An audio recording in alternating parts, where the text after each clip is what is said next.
তো গাইস, কালকের খেলা দেখিয়া এটাই মনে হয়েছে যে মুম্বাই আগর মুম্বাই নাই আর এখন।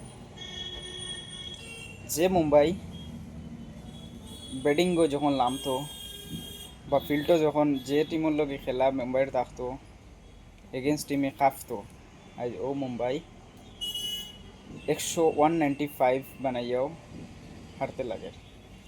তো একটা কথা কইমু, best bowler Jasprit Bumrah first match খেলাই একটা উইকেট নাই। কুইন্টেন ডিকোকে ভালো খেলছে, 112 রানের যে ইনিংসটা খেলছে এটাই তারা 195 করছে। এটাই কুইন্টেন ডিকোকে এই রানটা যদি করতো না তাহলে 195 তারা করা হইল না।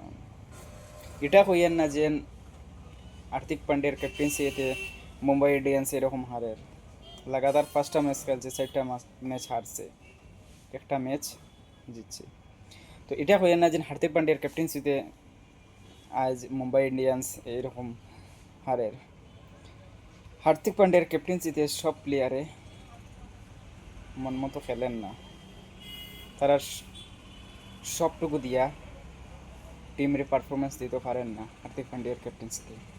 এই জায়গায় যদি রোহিত শর্মা ক্যাপ্টেন হইতো তাহলে মুম্বাই ইন্ডিয়ান্স আজ এই প্রবলেমগুলো ফেস করতে লাগতো।